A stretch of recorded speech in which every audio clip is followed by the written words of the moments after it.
Ibadah kita pagi ini akan dilayani oleh Pendeta Emeritus Andreas Catur Wismantono dari GKI Darmo Permai Surabaya. Majelis Tugas, Penatua Sumarno, Penatua Ninik, Penatua Ebet, Penatua Dani, Penatua Giri, Penatua Hendrata, dan Penatua Den Haag. Pemandu pujian Bapak Hein dan Ibu Widiati.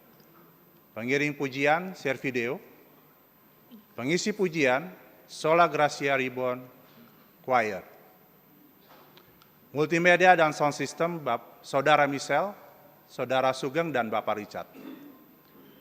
Majelis dan Jemaat GKI Cipinang Elok sebelumnya mengucapkan banyak terima kasih atas pelayanan Bapak, Ibu, dan Saudara-saudari. Sebelum memulai ibadah, marilah kita siapkan hati dan pikiran kita dengan bersaat teduh sejenak.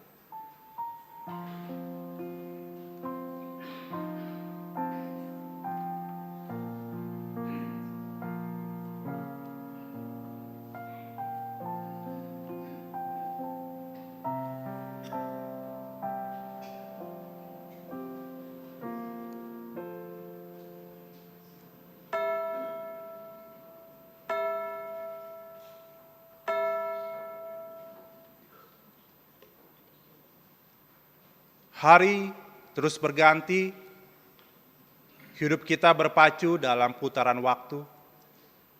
Ada kalanya tekanan dan tuntunan terus datang bertubi-tubi. Kebutuhan keluarga, tekanan ekonomi, tuntutan pekerjaan. Kepala kita terasa berat, pusing, dan tubuh terasa lelah.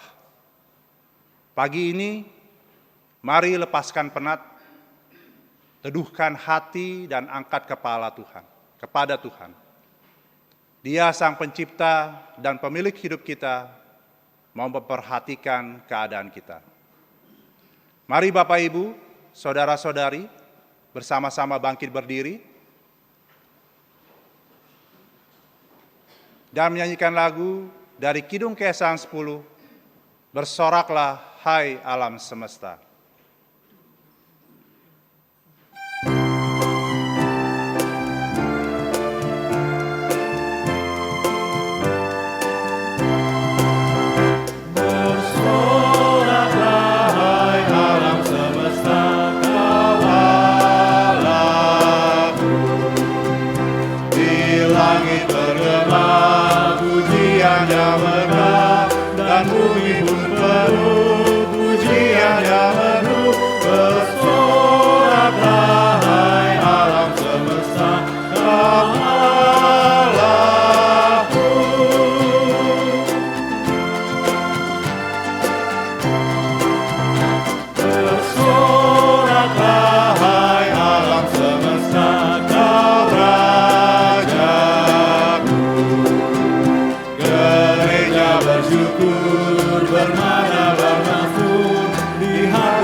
Ibadah pada saat ini berlangsung di dalam pengakuan kita bersama bahwa pertolongan kita dalam nama Tuhan yang menciptakan langit dan bumi.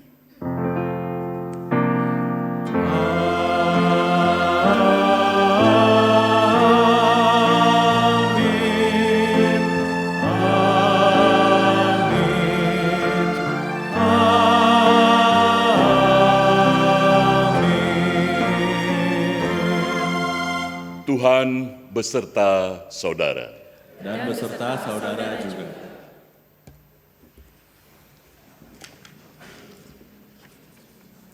Ketika kita di dalam hidup ini merasa lelah, Kadang kita ingin berhenti sejenak. Tengoklah ke sisi kanan dan kiri, dan carilah Tuhan yang berjalan bersama kita. Seorang penulis nyanyian menjumpai dia di dalam perjalanan, dan dia dapat dipercaya. Karena itu dalam Mazmur 16 ayat 8 hingga 11 tertulis demikian. Aku senantiasa memandang kepada Tuhan, karena Dia berdiri di sebelah kananku. Aku tidak goyah. Sebab itu hatiku bersukacita dan jiwaku bersorak-sorai. Bahkan tubuhku akan diam dengan tentram, sebab Engkau tidak menyerahkan aku ke dunia orang mati dan tidak membiarkan orang kudus-Mu melihat kebinasaan. Engkau memberitahukan kepadaku jalan kehidupan. Di hadapan-Mu ada sukacita berlimpah-limpah. Di tangan kanan-Mu ada nikmat senantiasa, bagai bunga bakung.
Mari kita masuk di dalam doa pengakuan dosa kita. Bapa Surgawi, seringkali ketika kami menghadapi keadaan yang di luar pemikiran kami, dan itu menjadi sebuah masalah dalam hidup kami, Seluruh keberadaan kami terfokus pada masalah itu. Sehingga dengan demikian kami kehilangan sukacita. Kami kehilangan pengharapan. Dengan demikian betapa mudah kami berpikir, merasa Tuhan tidak adil, Tuhan tidak baik atas hidup kami, karena keadaan yang tidak baik itu terjadi. Ampuni kami ya Bapa. Maka itu biarlah dengan pengampunan-Mu, Engkau membawa kami untuk masuk di dalam sebuah pengenalan yang benar atas rancangan Tuhan dalam hidup kami yang melampaui segala keadaan itu. Dan dengan pengampunan-Mu, Engkau membawa kami supaya fokus hidup kami bukan pada masalah, bukan pada keadaan, tetapi kepada Tuhan yang berkuasa atas segala keadaan. Inilah kami ya Bapa, ampunilah kami. Di dalam nama Tuhan Yesus, kami memohon.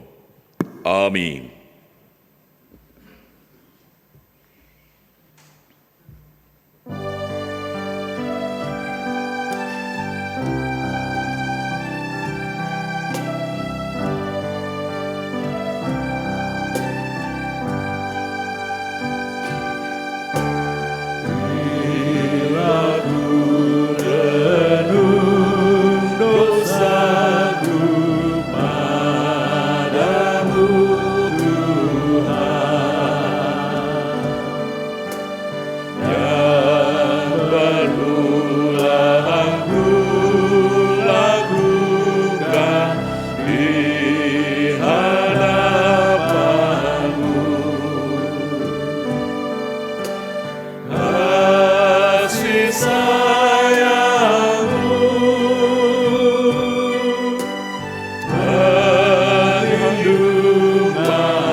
Manusia hidup dalam tugas dan tanggung jawab Rasul Paulus pun bersaksi tentang hidupnya dan dicatat dalam surat 2 Korintus 4 ayat 8 hingga 10 demikian. Dalam segala hal kami ditindas, namun tidak terjepit. Kami habis akal, namun tidak putus asa.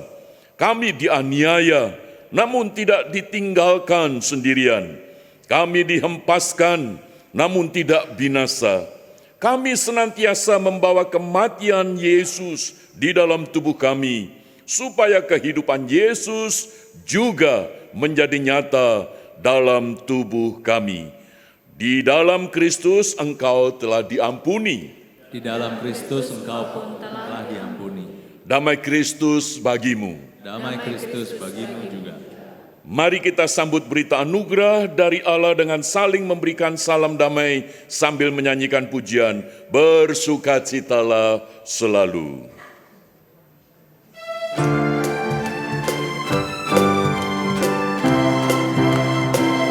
Bersukacitalah selalu, tunjukkan wajah gembiramu. Lihat teman di kanan kiri dan di sekitarmu, berikan salam damai, karena kasih karunia serta pengampunannya diberi. Hiduplah dalam damai, seorang dengan yang lain, itu kehendak Tuhan bagimu. Hiduplah dalam damai, seorang dengan yang lain, itu kehendak Tuhan bagimu. Jemaat yang terkasih, sejak pandemi memang kita dilarang untuk bersentuhan, berjabat tangan. Dan ketika pasca pandemi kita kembali boleh berjabat tangan. Wow, itu sesuatu yang mendatangkan sukacita, kelegaan bersama. Dan coba mohon dicek ada cincin yang hilang. Puji Tuhan, kita boleh berbagi pengampunan, damai sejahtera Tuhan. Maka itu mari kita merespon dengan pujian Ku amat haus di gurun dosa.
Kita menyiapkan hati, kita berdoa mohon Roh Kudus boleh menerangi setiap kita, sehingga firman yang kita renungkan boleh kita simpan dan kita lakukan dalam hidup sehari-hari. Mari kita berdoa. Bapa Surgawi, kami sebentar merenungkan firman-Mu. Kiranya Roh Kudus-Mu yang akan menerangi setiap hati kami masing-masing, sehingga kami diberi hikmat untuk mengerti dan kami diberi kuasa untuk melakukan apa yang kami mengerti dari firman-Mu, sehingga kami boleh menikmati sukacita-Mu di tengah pergumulan, persoalan hidup yang kami hadapi, sehingga kami tetap memiliki pengharapan di tengah kemustahilan. Terpujilah Engkau Bapa, berfirmanlah di dalam nama Tuhan Yesus. Amin. Pembacaan firman Tuhan terambil di dalam surat Yakobus. Yakobus pasal yang pertama, ayat yang pertama hingga yang ke-8. Saya akan membacakan di dalam terjemahan baru kedua dari LAI. Yakobus pasalnya yang pertama, ayat yang pertama hingga yang ke-8. Demikian. Salam dari Yakobus, hamba Allah dan Tuhan Yesus Kristus, kepada ke-12 suku di perantauan. Saudara-saudaraku, anggaplah sebagai kebahagiaan apabila kamu jatuh ke dalam berbagai pencobaan. Sebab kamu tahu bahwa ujian terhadap imanmu itu menghasilkan ketekunan. Biarkanlah ketekunan itu memperoleh buah yang matang, supaya kamu menjadi sempurna dan utuh, serta tidak kekurangan apapun. Namun, apabila di antara kamu ada yang kurang berhikmat, hendaklah ia memintanya kepada Allah yang memberikan kepada semua orang dengan murah hati tanpa mencela, maka hal itu akan diberikan kepadanya. Hendaklah ia memintanya dalam iman, dan sama sekali jangan bimbang, sebab orang yang bimbang seumpama gelombang laut yang diombang-ambingkan kian kemari oleh angin. Orang yang demikian, janganlah mengira bahwa ia akan menerima sesuatu dari Tuhan. Orang yang ragu-ragu tidak punya kepastian dalam hidupnya. Demikian firman Tuhan. Berbahagialah setiap kita yang menyimpan dalam hati dan yang memeliharanya. Haleluya.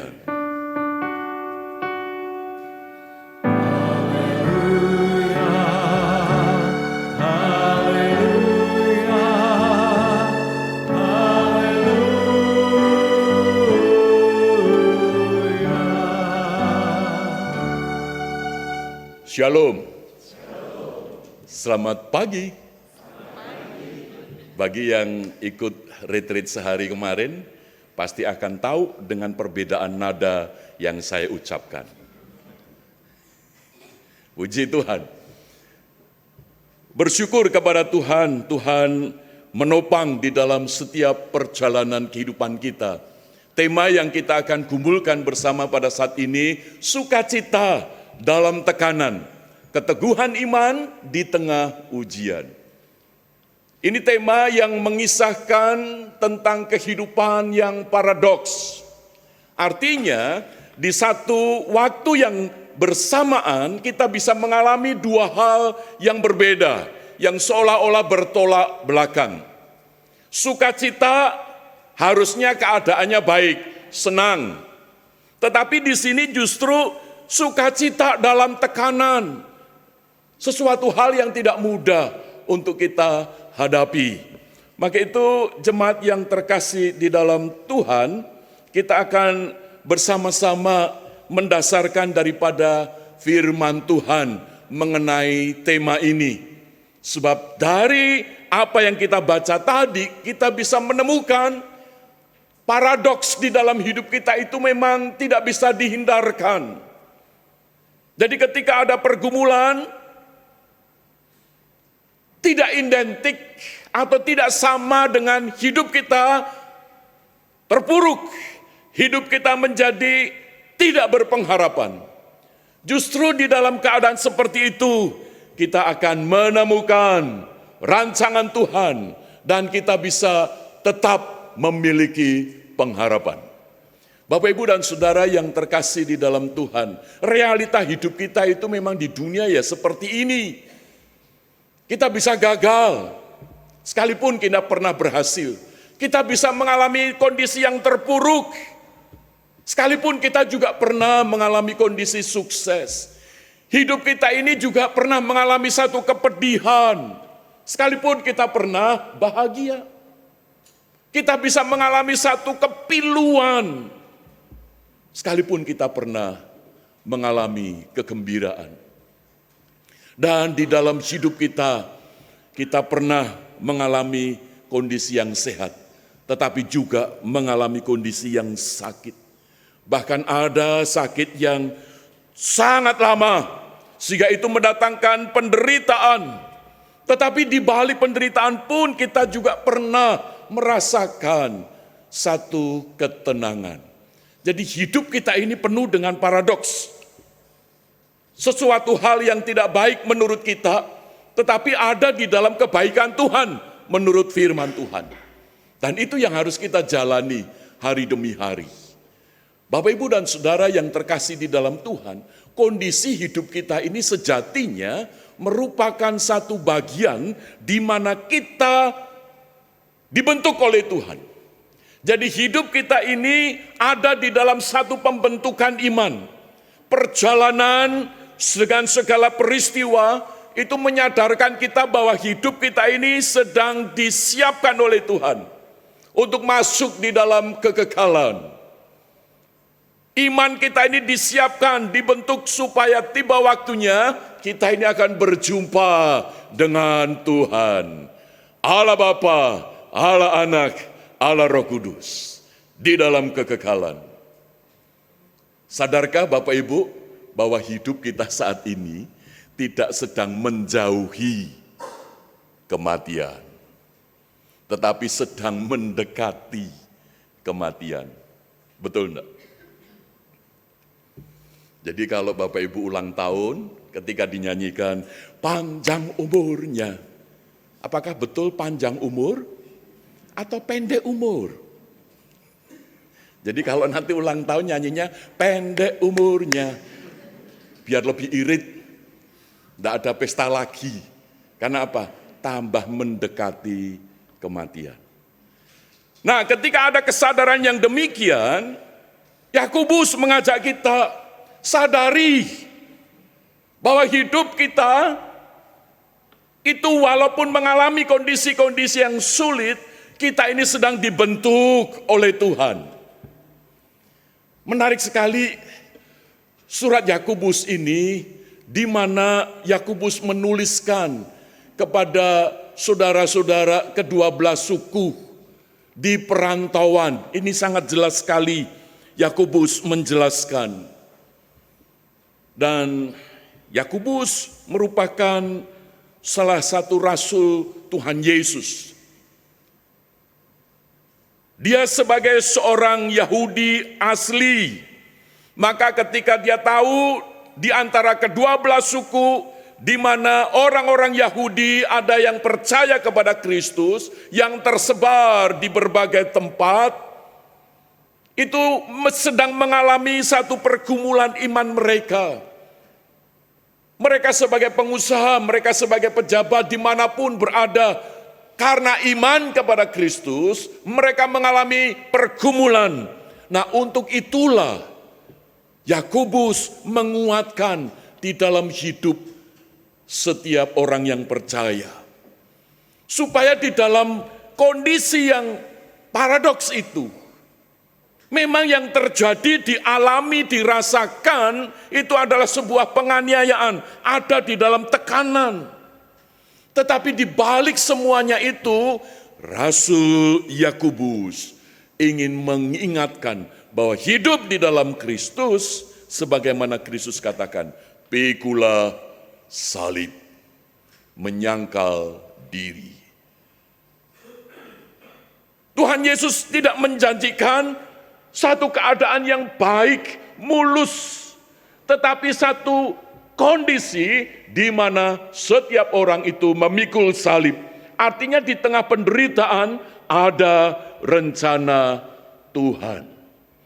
Maka itu Bapak Ibu, melalui apa yang dinasihatkan oleh Rasul Yakobus ini, kita diajak bukan hanya ke-12 suku pada zaman itu saja, tetapi bagi kita yang percaya kepada Kristus zaman ini, supaya ketika kondisi-kondisi hidup kita mengalami penuh tekanan, ada penderitaan, kita tahu bahwa hidup kita ini masuk di dalam divine purpose. Hidup kita ini masuk di dalam rancangan ilahi. Hidup kita ini ada di dalam maksud Tuhan, kehendak Tuhan. Saya kira ini penting, bahwa hidup kita sekalipun kita ini punya tanggung jawab untuk merencanakan apa yang akan kita jalani dalam hidup kita, tetapi kita juga harus tahu dan percaya bahwa ada rencana Tuhan yang melampaui segala rancangan kita itu sedang dikerjakan oleh Tuhan, sedang digenapkan oleh Tuhan. Sehingga walaupun mengalami kondisi yang tidak baik, Rasul Yakobus menegaskan di dalam ayatnya yang kedua sampai dengan yang keempat demikian. Saudara-saudaraku, anggaplah sebagai kebahagiaan. Ini Rasul Yakobus tidak sedang mengajak untuk kita melarikan dari kenyataan, melarikan diri dari kenyataan, atau menyangkal kenyataan yang ada itu sebagai sesuatu yang tidak terjadi. Bukan itu maksudnya. Tetapi justru Rasul Yakobus ingin mengajak bahwa di balik kenyataan yang ada, itu ada rencana Tuhan. Sehingga dia melanjutkan demikian, saudara. Sebab kamu tahu bahwa ujian terhadap imanmu itu menghasilkan ketekunan. Jadi ketika ada kondisi yang menurut kita ini berat, menurut kita ini penuh dengan tekanan, menurut kita itu sesuatu yang mendatangkan penderitaan, ada rencana Tuhan yang Tuhan sedang kerjakan. Sehingga di dalam kehidupan kita pada saat ini, kita percaya bahwa Tuhan sedang memurnikan iman kita. Bapak, Ibu, dan Saudara, Fanny J. Crosby, dia terlahir itu normal. Tetapi ketika dia sakit, ada keluhan di mata, dokter salah mendiagnosis. Sehingga penanganan medis itu terjadi malpraktek. Yang menyebabkan Fanny J. Crosby itu mengalami kebutaan permanen. Orang tuanya kecewa. Mengapa Tuhan anak saya ini mengalami kondisi yang seperti ini? Bagaimana nanti masa depannya dengan kebutaan yang disebabkan oleh dokter yang salah mendiagnosis? Dan ketika masa remaja, Fanny J. Crosby pun pernah mengalami satu kondisi yang putus asa, dia mau bunuh diri. Mengapa? Karena diejek oleh teman-temannya. Lalu Fanny J. Crosby pun juga merenungkan, untuk apa aku hidup tidak bisa melihat dunia ini? Dia meratapi, tetapi di balik itu ada rencana Tuhan yang sedang digenapkan. Jadi kehidupan Fanny J. Crosby itu masuk di dalam penggenapan, bahwa tidak ada yang kebetulan. Dan betul saudara, firman Tuhan itu menerangi, Roh Kudus bekerja, sehingga Fanny J. Crosby di masa mudanya, dia sadar bahwa ada rencana Tuhan yang Tuhan sedang genapkan. Di dalam kebutaannya, dia berlatih musik, dia bermain piano, dan akhirnya dia bisa menggubah lagu. ribuan lagu yang dia gubah. Nah, salah satu lagu yang menjadi favorit saya adalah Ku berbahagia, yakin teguh, Yesus abadi kepunyaanku, aku warisnya, ku ditebus ciptaan baru, Roh Kudus. Aku bernyanyi bahagia, memuji Yesus selamanya. Aku bernyanyi bahagia, memuji Yesus selamanya. Fanny J. Crosby ketika menggubah lagu Ku berbahagia, itu bukan dalam keadaan dia baik. Dia tetap buta. Apakah Tuhan tidak menyatakan mujizatnya? Apakah Tuhan meninggalkan Fanny J. Crosby? No. Fanny J. Crosby ada di dalam divine purpose. Sekalipun hidupnya mengalami kebutaan, tetapi rancangan Tuhan melalui kebutaan Fanny J. Crosby, justru Fanny J. Crosby dipakai oleh Tuhan untuk membukakan mata hati banyak orang yang mengalami kebutaan secara rohani. Bapak, Ibu, dan Saudara, saya kira itu penting. Jadi dalam hidupmu, ketika engkau mengalami pergumulan, percayalah, ada rencana Tuhan di balik itu. Ketika engkau punya istri, istrimu itu cerewetnya setengah mati. Jangan engkau pernah berpikir tukar tambah. Bisa jadi memang Tuhan memberikan yang cerewet supaya hidupmu itu bisa dengan baik dijalani. Tidak butuh piara burung. Karena sudah berkicau setiap saat. Bahkan dalam tidur pun mimpi berkicau. Jadi artinya ada rencana-rencana Tuhan yang melampaui segala akal. Yang Tuhan terus kerjakan di dalam hidup kita. Amin. Jadi tidak ada yang kebetulan di dalam hidup ini. Ada di dalam kendali Tuhan. Ada di dalam kontrol Tuhan. Bapak, Ibu, dan Saudara yang terkasih, di sini saya ada uang.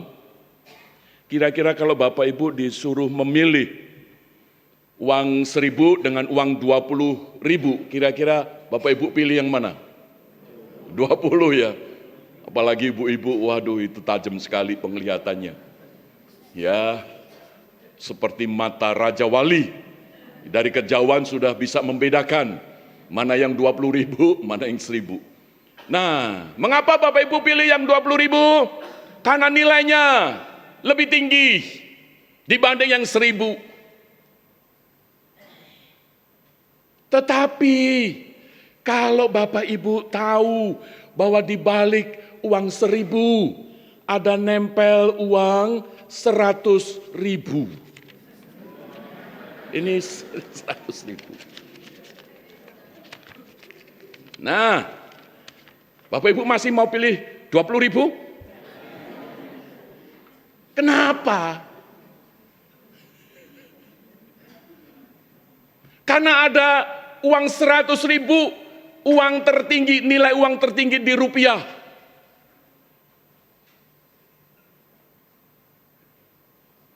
Bapak Ibu, saya ingin mengajak bahwa seringkali kita ini kan menolak. Keadaanku kok kayak gini ya? Suamiku kok kayak gini ya? Istriku kok kayak gini ya? Yang model-model kayak gitu itu ada Tuhan Yesus yang mengasihi.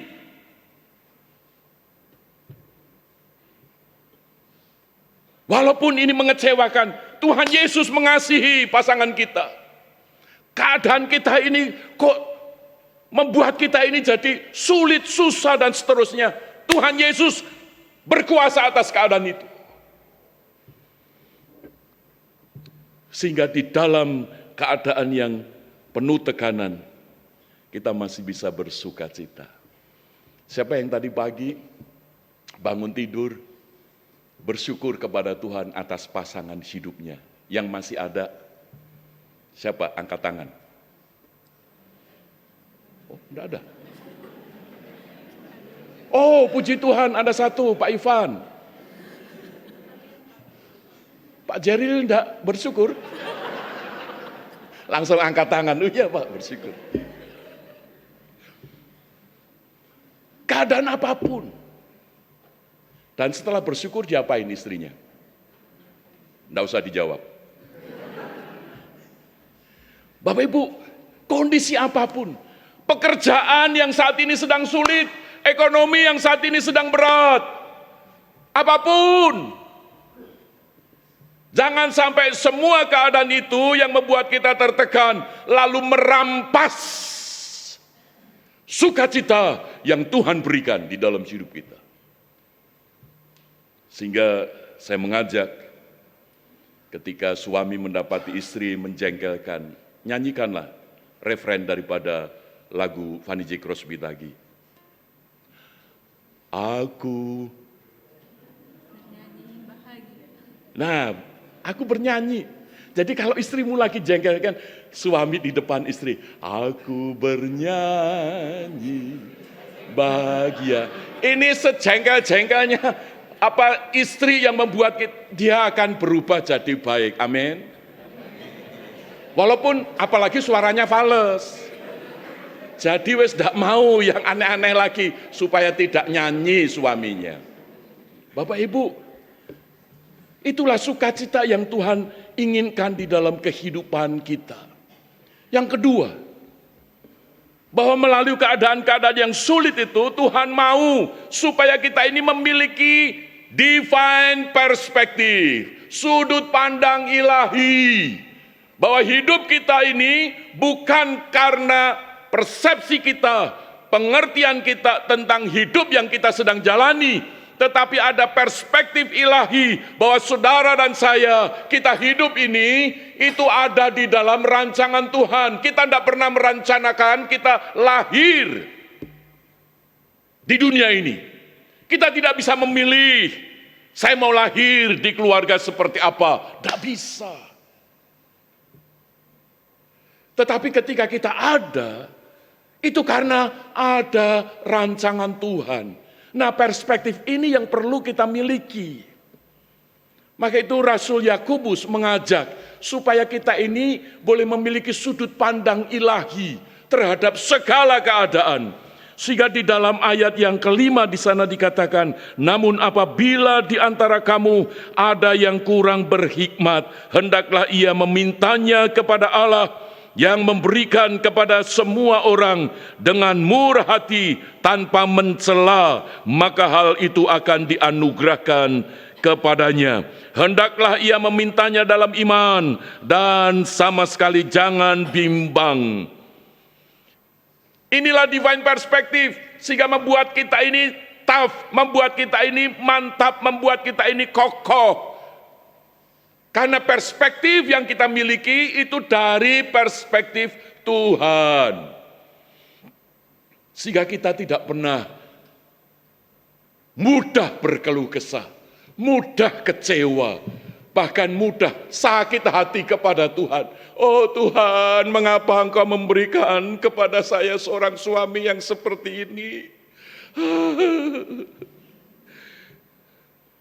Sudah pemalas, makannya banyak, tidurnya ngorok, keluar air liur lagi. Aduh Tuhan. Suami seperti itu, justru istri memiliki divine perspective. Oh Tuhan, terima kasih untuk suami yang model begini, karena Tuhan mau pakai saya untuk mengubah dia. Setuju ibu-ibu? Wih, berat ini sudah. Berat ini.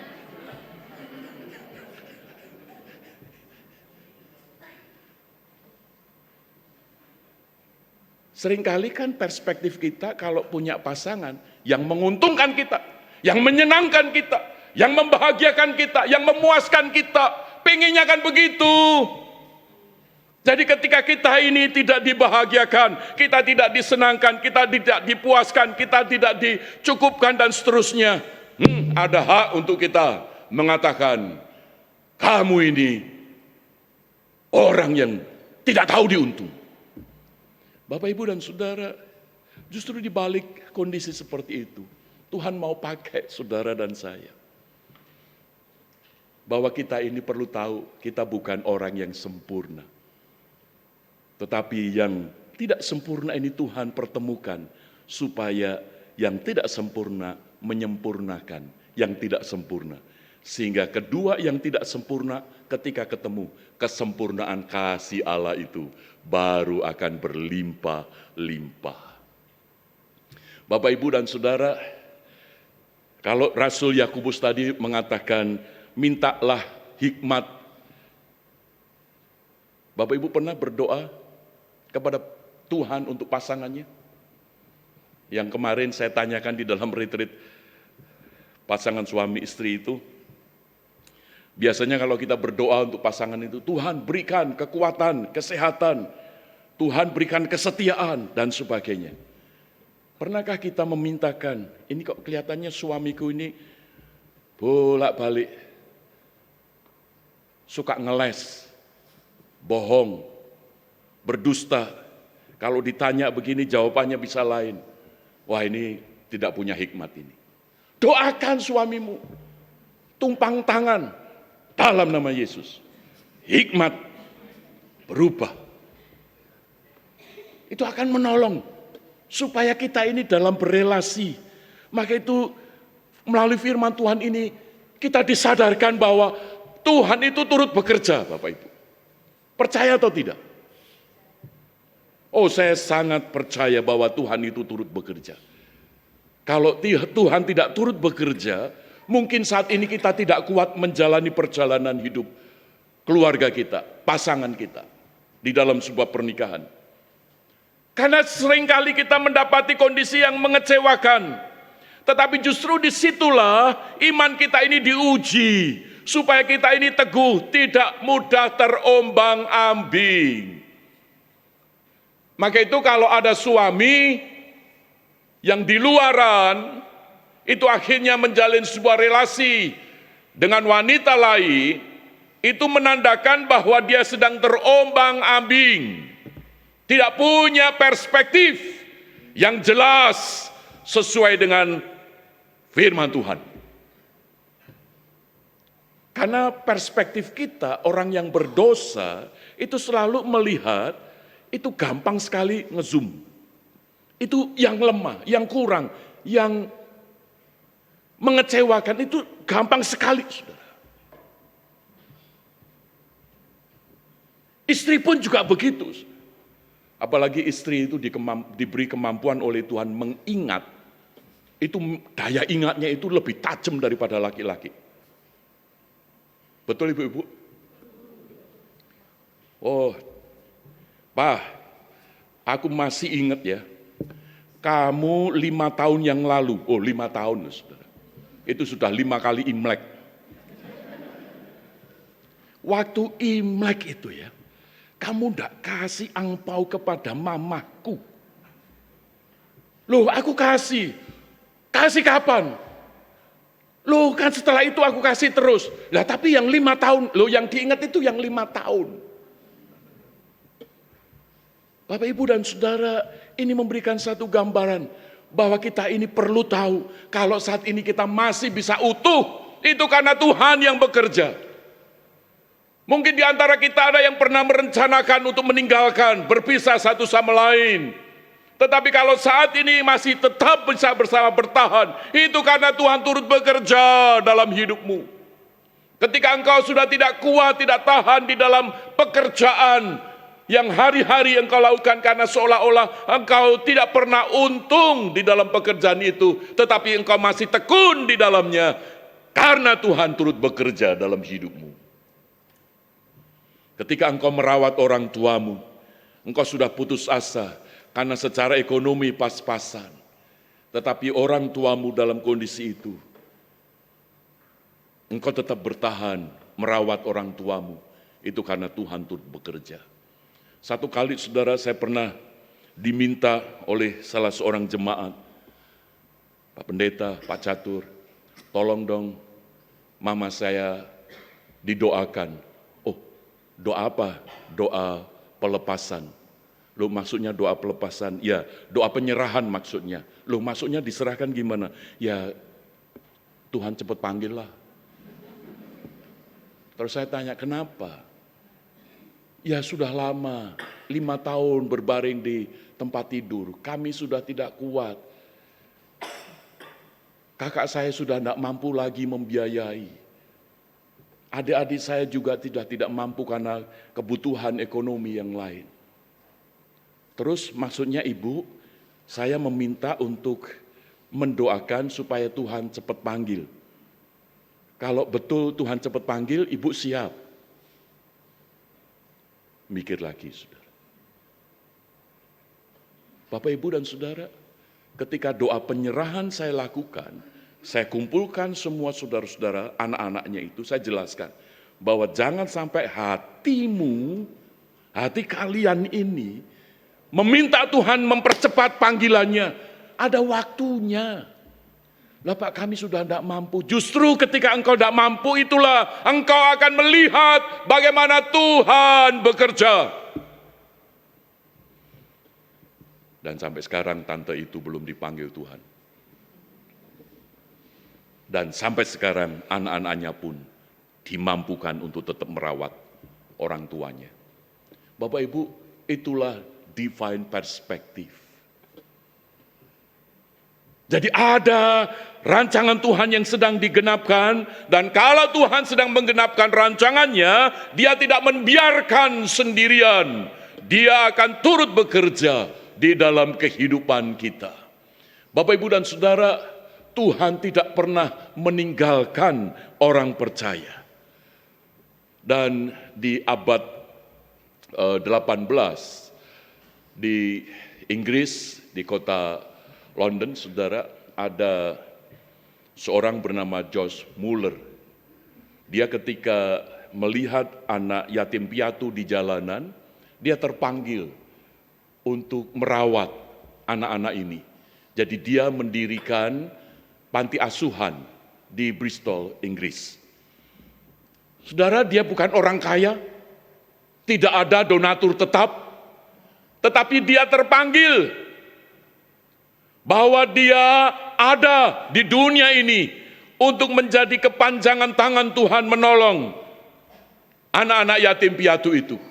Dan satu ketika tidak ada uang untuk membeli makan, George Muller mengumpulkan anak-anak itu, duduk di sekitar meja makan. Di meja makan itu tidak ada makanan apapun. Tetapi George Muller mengajak anak-anak itu untuk berdoa, mengucap syukur untuk berkat. Dan sebelum berdoa, George Muller membukakan di dalam Injil Matius pasal 6. Janganlah khawatir tentang apa yang kamu makan, apa yang kamu minum, apa yang kamu pakai. Lihatlah burung di udara, dipelihara. Lihatlah bunga di taman, dihiasi oleh Tuhan. Bagaimana Tuhan membiarkan mati kelaparan. Dia akan memelihara, jangan khawatir. Terus mereka, anak-anak itu diajak untuk berdoa, mengucap syukur. Tuhan, terima kasih untuk makanan ini. Makanan sudah ada? Belum. Terus mengucap syukur untuk minuman ini, untuk semua yang Tuhan sediakan untuk kami nikmati bersama pada saat ini. Belum ada makanan, karena memang tidak ada stok. Untuk bahan yang dimasak tidak ada. Tetapi George Muller mengajak anak-anak itu percaya bahwa Tuhan sedang bekerja. Tuhan tidak pernah membiarkan anak-anaknya ini. Setelah doa mengucap syukur untuk makanan selesai. Dalam nama Tuhan Yesus, amin. Pintu panti asuhan itu diketuk. Ketika Josh Muller membukakan, ada orang yang diutus oleh sebuah pabrik roti. Karena pabrik itu pernah mendengar tentang panti asuhan ini. Dan dia mau mengantarkan roti itu seminggu yang lalu.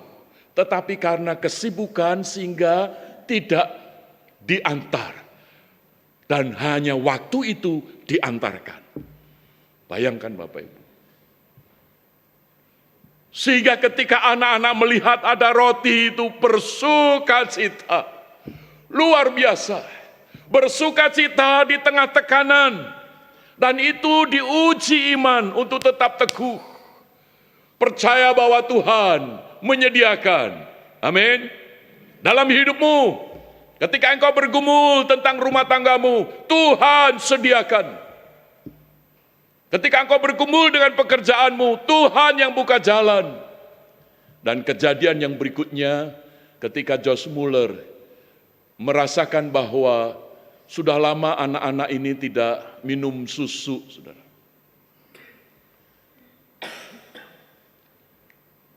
Kembali lagi Josh Muller mengajak, ayo anak-anak kita bersyukur untuk susu yang Tuhan siapkan, Tuhan sediakan.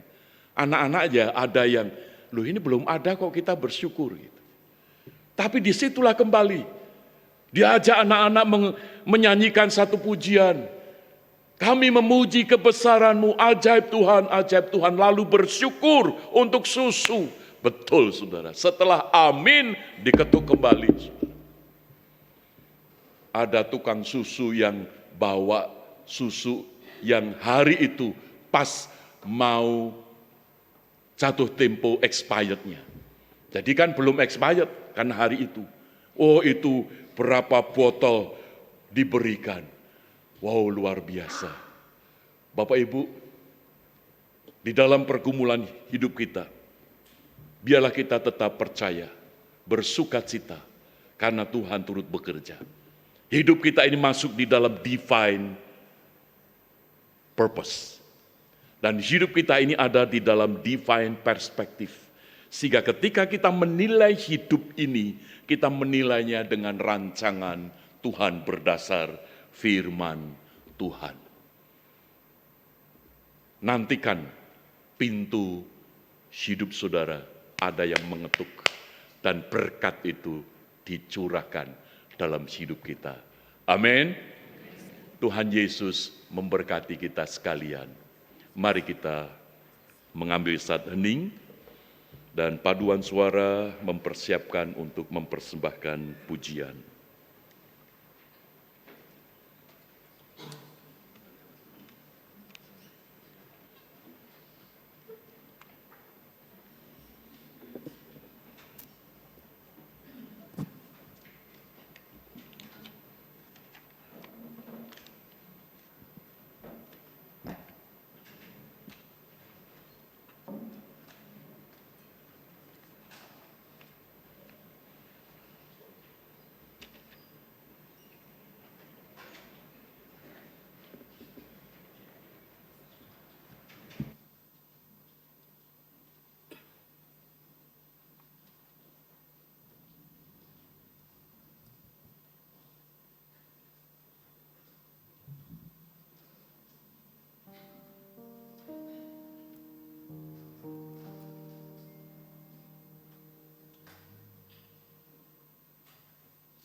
Jemaat yang terkasih, mari kita berdiri.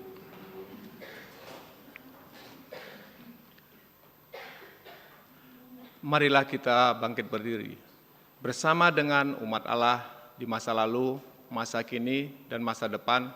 Marilah kita mengucapkan pengakuan iman rasuli kita demikian. Aku percaya kepada Allah, Bapa yang Maha Kuasa, Khalik langit dan bumi, dan kepada Yesus Kristus, Anak yang tunggal Tuhan kita, yang dikandung dari Roh Kudus, lahir dari anak darah Maria, yang turun pemerintahan Pontius Pilatus, disalibkan, mati dan dikuburkan, turun ke dalam kerajaan maut. Pada hari yang ketiga, bangkit pula dari orang naik surga, duduk di sebelah kanan Allah, Bapa yang Maha Kuasa. Dan dari sana yang akan datang untuk menghakimi orang yang hidup dan mati. Aku percaya akan Roh Kudus, gereja yang kudus dan am, persekutuan orang kudus, pengampunan dosa, kebangkitan orang mati, dan hidup yang kekal. Amin. Umat dipersilakan duduk.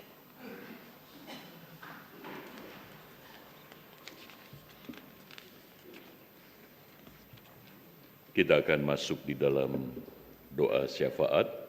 Nanti kita akhiri dengan Bapa kami dinyanyikan bersama. Mari kita berdoa. Bapa Surgawi, kami bersehati berdoa untuk saudara-saudara kami yang sedang dirawat di rumah sakit. Kami berdoa untuk Ibu Endang di rumah sakit yang ada di Medan. Demikian juga kiranya Tuhan yang menjamah untuk saudara-saudara kami yang dirawat di rumah, untuk Ibu Hidayani, untuk Ibu Susana Takneo, demikian juga Ibu Sariana, dan juga Penatua Kristanto. Kiranya Tuhan jamah mereka, Tuhan pulihkan dengan kesehatan yang prima. Bapa, saat ini kami juga berdoa mengingat untuk saudara-saudara kami dalam proses pemulihan untuk kesempurnaan kesehatan mereka, baik mereka yang sedang menjalani terapi. Kiranya Tuhan memberikan kekuatan dan juga kesembuhan bagi Ibu Pinkan Lantang, demikian juga Ibu Barem Sinaga, Ibu Julia Iskandar, Ibu Josephine, Ibu Marnila Zebua, demikian juga Ibu Dian Damayanti, dan Ibu Nyoto, Bapak Tony Magani, dan Saudari Helen. Bapa, kami serahkan mereka semua ke dalam tangan-Mu. Demikian juga jikalau masih ada jemaat yang tidak kami sebut maupun simpatisan yang membutuhkan pertolongan Tuhan, jamahan lawatan Tuhan, dalam nama Tuhan Yesus Engkau hadir untuk menjamah dan memulihkan. Kami berdoa untuk panitia Paskah yang sudah terbentuk dan mulai bekerja agar dapat sehati sepikir di dalam mempersiapkan seluruh rangkaian acara Paskah. Kiranya Tuhan itu menjadi bagian anugerah yang mereka rasakan, mereka alami di dalam melayani, di dalam rangkaian Paskah. Saat ini kami juga berdoa untuk persiapan BCKA, Bible Camp Komisi Anak, dan juga Bible Camp untuk remaja di GKI Cipinang Elo ini. Kami serahkan ke dalam tangan-Mu ya Bapa, Engkau yang memberkati. Biarlah itu menjadi sebuah momentum bagi anak dan remaja kami yang mana mereka mengalami lawatan Tuhan di dalam iman mereka. Kami serahkan juga untuk saudara-saudara kami ya Bapa yang menjadi korban di daerah-daerah yang terkena banjir, tanah longsor, dan bencana alam yang lain. Mari Bapa, Engkau menghibur, menguatkan, dan Engkau akan menggerakkan pemerintah untuk boleh memberikan perhatian, dan juga saudara-saudara yang lain sebagai bagian daripada kehidupan berbangsa dan bernegara itu, untuk boleh berbagi, meringankan beban saudara-saudara kami ini. Kami juga berdoa untuk pemerintahan bangsa ini, kiranya Tuhan yang akan terus menopang, melimpahkan hikmat di dalam kepemimpinan Bapak Presiden bersama dengan para menteri yang ada, dan para pejabat petinggi negara ini boleh memiliki hati yang takut akan Tuhan, sehingga boleh menjalankan tanggung jawab dengan baik. Kami juga berdoa ya Bapa untuk setiap kami yang saat ini sedang mengalami berbagai macam pergumulan. Kami memiliki dan merasakan sedang mengalami tekanan-tekanan di dalam kehidupan ini. di mana kami kadangkala berputus asa, kami tidak tahu apa yang harus kami lakukan. Mari Bapa, dengan penuh kasih, Engkau akan menopang setiap kami, sehingga kami boleh dimampukan menghadapi dan melewati bersama dengan Tuhan. Sebab Engkau adalah Immanuel, Allah yang tetap menyertai kami melampaui segala keadaan. Terpujilah Engkau Bapa. Inilah doa kami yang kami alaskan di dalam nama Tuhan kami Yesus Kristus yang sudah mengajar kami berdoa.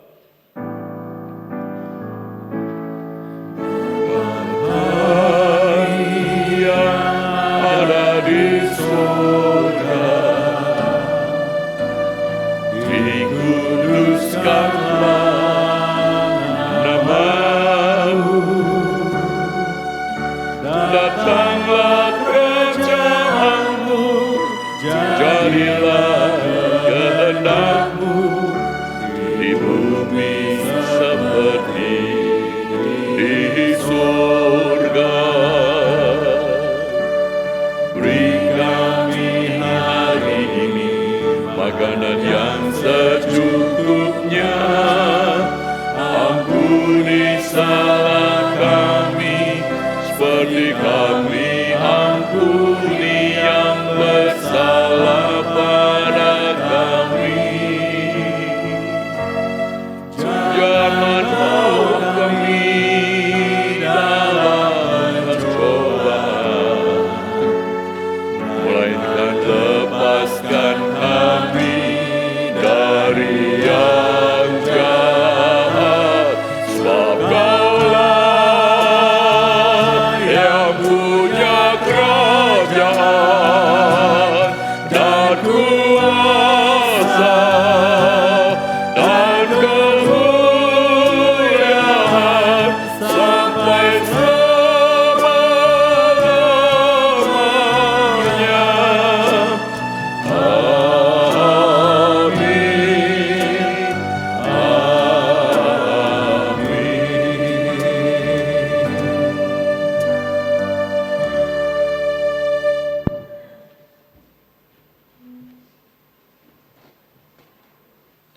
Bapak Ibu yang terkasih dalam Kristus, Filipi 4 ayat 19 mengajak kita untuk mengingat, Allahku akan memenuhi segala keperluanmu, menurut kekayaan dan kemuliaannya dalam Kristus Yesus. Dalam tiap ibadah bersama, persembahan akan kita edarkan lewat kantong persembahan. Bila Bapak Ibu memilih sarana transfer, maka tidak dibatasi pada hari Minggu saja. Persembahan dapat ditransfer ke rekening gereja pada saat ini, bisa juga dengan QRIS. Dan pada tiap hari dan jam kerja tata usaha, persembahan dapat dimasukkan ke dalam kotak persembahan di kantor tata usaha. Marilah kita membawa rasa syukur kita dengan pujian Kidung Keesaan 380, Di Sini Aku di Bawah. Di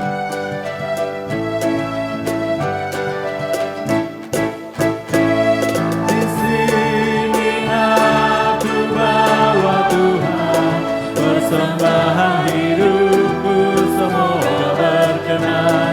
Berapa nilainya Tuhan dibandingkan berkat-Mu yang tak Kau limpahkan. Terimalah Tuhan, oh terimalah Tuhan. Tanganku yang kecil ya Tuhan, belum mencari makan sendirian.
Jemaat dipersilakan berdiri.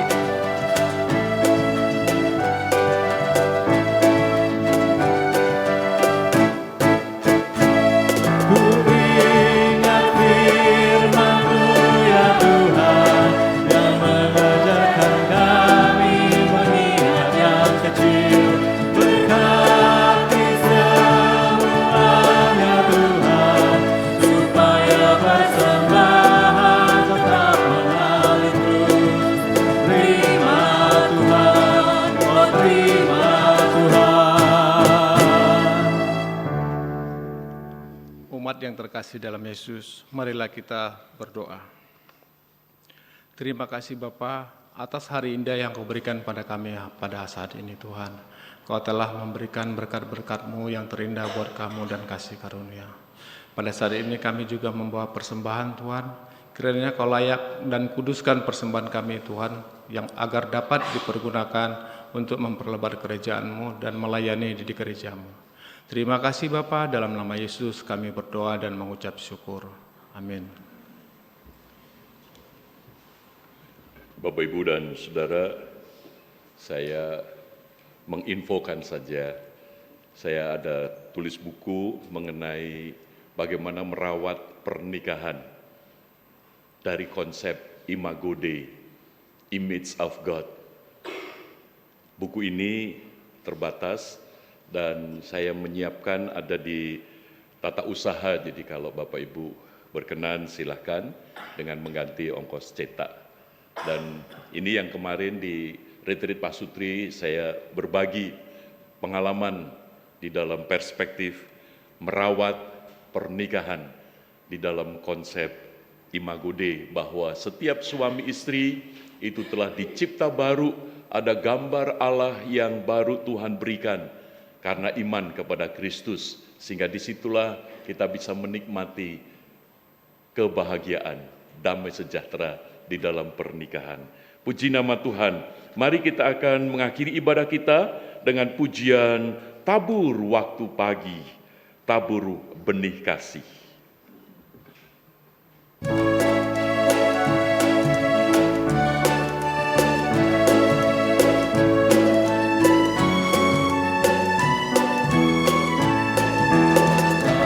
Waktu pagi, tabur benih kasih, tabur waktu siang, terus sampai senja.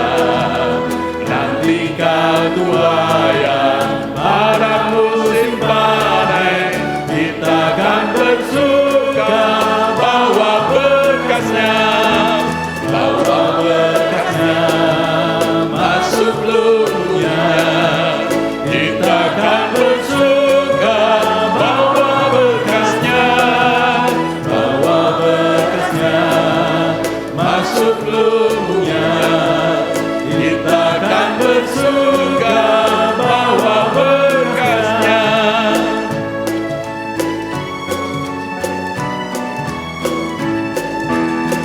Jadi surya di gelap yang awan, kita pun menabur yang bekerja. Nanti panen tiba, tugas akan usai, kita akan bersuka bawa berkasnya, masuk lumutnya. Kita akan bersuka bawa berkasnya, masuk lumutnya. Kita akan bersuka bawa berkasnya. Jemaat yang terkasih, arahkanlah hatimu kepada Tuhan. Kami mengarahkan hati kami kepada Tuhan. Jadilah saksi Kristus. Syukur kepada Allah, Terpujilah Tuhan. kini dan selamanya. Terimalah berkat-Nya. Tuhan memberkati saudara dan melindungi saudara. Tuhan menyinari saudara dengan wajah-Nya dan memberi saudara kasih karunia. Tuhan menghadapkan wajah-Nya kepada saudara dan memberi saudara damai sejahtera kini dan selamanya. Amin.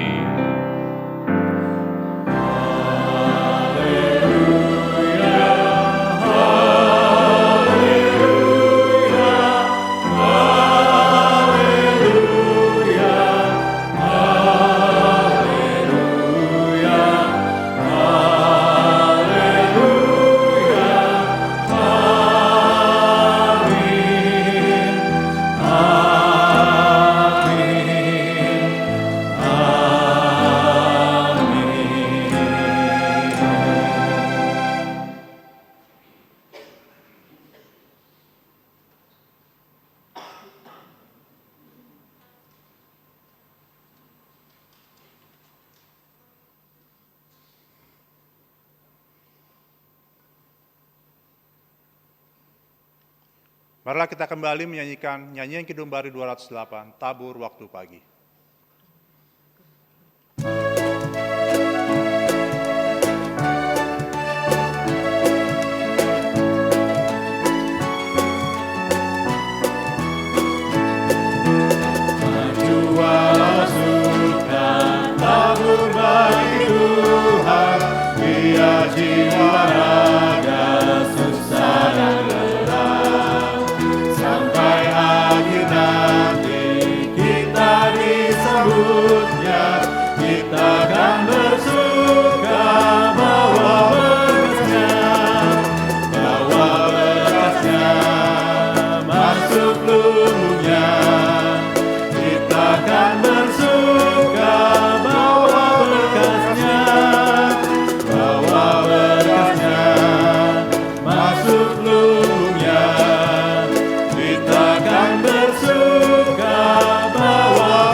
Sebelum kita meninggalkan ruang gedung gereja, kami ingatkan untuk kegiatan sepekan kita. Nomor 2. Saya masih penasaran sama lagu ini.